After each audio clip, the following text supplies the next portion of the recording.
Hello student, आज की video के अंदर हम बात करने वाले हैं पावर के हवाले से कि पावर क्या होते हैं और किस तरह से काम करते हैं, क्या इनका फंक्शन होता है। ये तमाम तर चीज़ें जो है वो देखेंगे और साथ ही साथ ये भी देखेंगे कि इसकी कौन कौन सी टाइप हैं और वो टाइप्स क्या रिप्रेजेंट कर रही होती हैं। तो आप सबको द क्रिएटर कॉलेज के यूट्यूब चैनल में खुशामदीद।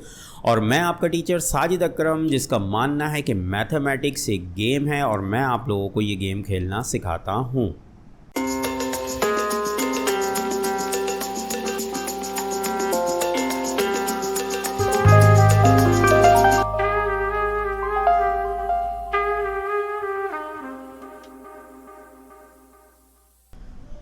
स्टूडेंट, पावर या एक्सपोनेंट जो है वो हम कुछ ऐसी चीज़ को कहते हैं जो किसी चीज़ के ऊपर यहाँ पर इस जगह पर लिखी जाती है।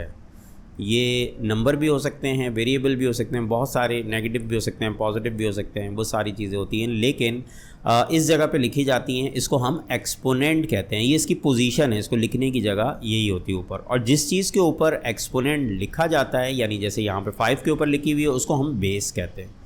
ये बेस कुछ भी हो सकती है, ये नंबर भी हो सकता है या फिर कोई वेरिएबल भी हो सकता है।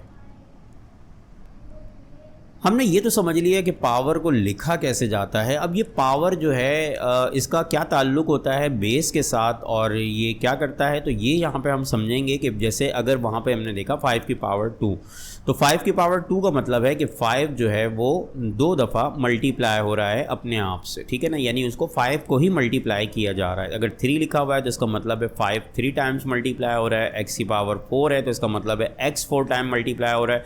अगर a प्लस बी की पावर 3 है तो इसका मतलब है कि a प्लस बी की पावर पूरा ये ब्रैकेट जो है ये 3 टाइम्स मल्टीप्लाई हो रहा है। जिस चीज़ पर भी पावर लगी होगी वो इतनी टाइम्स जो है ये मल्टीप्लाई हो रही होती है। और इसके मुताबिक जो भी आंसर इसके आते हैं, जैसे यहाँ से हम ले सकते हैं कि x की आंसर जो है ये 25 आ जाएगा। 5 का स्क्वायर 25 होता है। यहाँ पर 5 का क्यूब जो है ये 125 होता है। तो इसी तरह से वेरिएबल x की पावर 4 है तो ये और ये आ गया, ठीक है।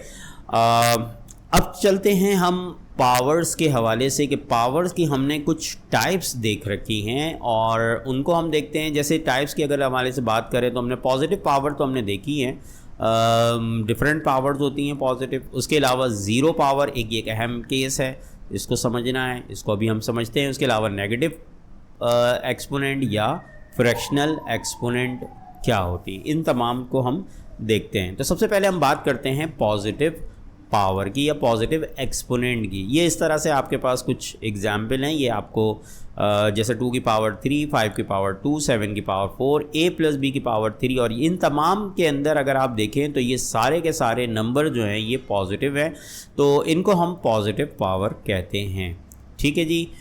अच्छा, उसके बाद आते हैं, हम बात करते हैं नेगेटिव पावर की। नेगेटिव पावर क्या होता है? नेगेटिव पावर असल में जैसे यहाँ पर ये लिखा हुआ है 2 की पावर -3, तो ये 2 की पावर -3 जो है इसको असल में ये 1/2 की पावर 3 है।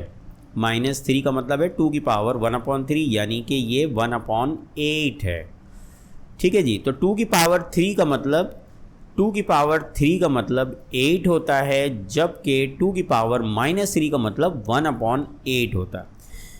तो ये जो नेगेटिव पावर होती है ये बेसिस जो होती हैं उनकी पोजीशन को चेंज किया जाता है। जैसे अगर मैं आपसे कहूँ कि एक नंबर लिखा हुआ है 2/3, ये आप देख सकते हैं इस वक्त न्यूमरेटर में जो है वो 2 लिखा हुआ है, जबकि डिनोमिनेटर में 3 लिखा हुआ है।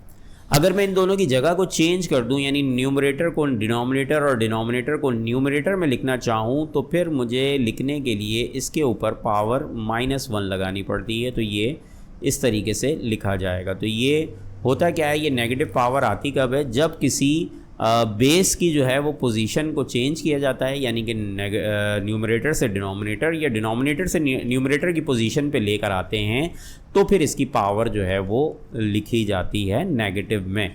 यहाँ कोई भी पावर नहीं थी तो 1 थी, इसलिए यहाँ पे -1 हो गया। जबकि यहाँ पे ये जो 2 है ये असल में 1/2 मैंने इसीलिए लिखा कि ये अपनी पोजीशन पे चला गया और पॉजिटिव होने के बाद इसकी मैंने पावर निकाल ली। इसी तरह से यहाँ पर एक एग्जाम्पल है, नेगेटिव पावर के हवाले से ही मैंने समझाने की कोशिश की है कि जैसे 2n + 7/3 है, इसकी पावर जो है वो क्या है, -5 है। तो इस -5 को +5 बनाने का तरीका सिंपल है कि आप न्यूमरेटर को डिनोमिनेटर और डिनोमिनेटर को न्यूमरेटर पे ले आए। दोनों की पोजीशन चेंज हो गई, लिहाजा दोनों की पावर चेंज हुई है। दोनों -5 थी पावर, लेकिन अब दोनों की पावर जो है वो +5 हो गई है।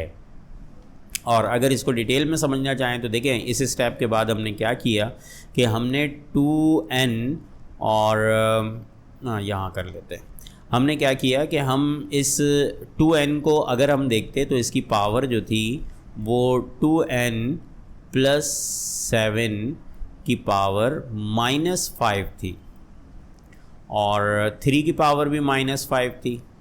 हमने क्या किया कि इन दोनों की पोजीशन को चेंज कर दिया। जब मैं इस 3 की पावर -5 को ऊपर लेके जाऊं और इसकी पावर को मैं नीचे लेकर आऊं तो ये दोनों क्या बन जाएंगे, ये यहाँ पे 3 की पावर 5 हो जाएगी, ठीक है जी।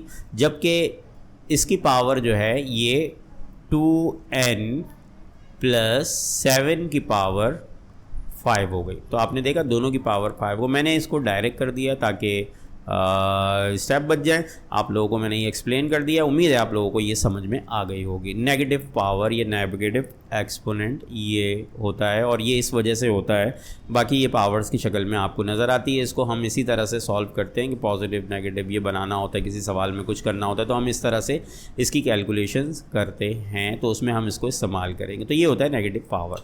उसके बाद आते हैं, हम बात करते हैं ज़ीरो एक्सपोनेंट की या ज़ीरो पावर की। ये बात हमें याद करनी होगी कि किसी भी चीज़ की पावर ज़ीरो जो है ये 1 होती है। जैसे यहाँ पे 7 की पावर 0 1 है, a + b की पावर 0 ये भी 1 होगी, ये पूरी की भी पावर 1 होगी। यानी अगर मैं आपके सामने 10,000 लिख दूँ और इसकी पावर 0 लगा दूँ तो इसका मतलब ये 10,000 नहीं है बल्कि ये 1 है। तो किसी भी चीज़ की पावर 0 जो है वो 1 होती है, ये हमें याद रखनी है। अब आते हैं, बात करते हैं फ्रैक्शनल पावर की। जैसे 3 की पावर 1/2 है। अब ये 3 की पावर 1/2 जो है ये फ्रैक्शनल पावर कब आती है? देखिए, ये फ्रैक्शनल पावर नॉर्मली उस वक्त इस्तेमाल होती है जब हमारे पास हमारे उस बेस के ऊपर कोई क्या कहते हैं, ये रेडिकल साइन लगी हुई होती है, ठीक है। स्क्वायर रूट हो, क्यूब रूट हो या कोई सा भी रूट हो तो फिर ये होती है। तो ये बेसिकली ये जो पावर 1/2 है ये पावर नहीं है बल्कि ये जो है ये इंडेक्स कहलाती है। किसी भी चीज़ की इंडेक्स कहलाती है और इंडेक्स को हम यहाँ पर ये देखें, ये हमने इंडेक्स को लिखा है, यहाँ पर ये 5 इंडेक्स है, यहाँ पर ये 4 इंडेक्स है, ठीक है। और ये बेस नहीं है, इसको इस यानी फ्रैक्शनल पावर की जो बेस होती है उसको हम बेस नहीं बल्कि रेडिकेंड कहते हैं। तो इंडेक्स जो होती है ये पावर नहीं होती बल्कि ये इंडेक्स होती है। तो 1/2 या हम इसको ट्रीट बिल्कुल वैसे ही करते हैं जैसे पावर्स के साथ किया जाता है, बस ये फ्रैक्शनल होते हैं। तो यहाँ पर फ्रैक्शनल नंबर्स के जो रूल्स हैं जैसे एडिशन, सब्ट्रैक्शन, मल्टीप्लिकेशन, डिवीजन, तो यहाँ पर फ्रैक्शनल नंबर वाले जो है वो रूल्स जो हैं वो अप्लाई होते हैं। लेकिन ये जो पावर हमें फ्रैक्शन में नज़र आती है वो ये होती है। उम्मीद है आप लोगों को ये वीडियो पसंद आई होगी और आपका ये बेसिक कॉन्सेप्ट जो पावर के हवाले से था ये क्लियर हो गया होगा और आप लोगों को अब कोई प्रॉब्लम नहीं होगी पावर के हवाले से कि ये पावर क्या होती हैं, कैसे होती हैं। इन तमाम तर का इस्तेमाल अपनी अपनी जगहों पर होता है और कैसे होता है, कब होता है। जब आगे की वीडियो में हम ये सारी चीज़ें देखेंगे तो उम्मीद है कि हमें ये चीज़ समझ में आएगी। बेसिक कॉन्सेप्ट के लिए एक वीडियो बनाई गई है ताकि आप लोगों को ये मैथमेटिक्स जो है वो बहुत ही आसानी के साथ समझ में आने लगे। तो ये वीडियो आप लोगों को कैसी लगी और इसके बारे में ज़रूर कमेंट्स कीजिएगा और मुझे बताइएगा। मुझे खुशी होगी कि आप लोग जो है वो इसके बारे में अपनी राय दें। तो चलें फिर एक नई वीडियो के साथ दोबारा हाजिर होंगे। तब तक के लिए आप लोगों से इजाज़त चाहते हैं। अल्लाह हाफ़िज़।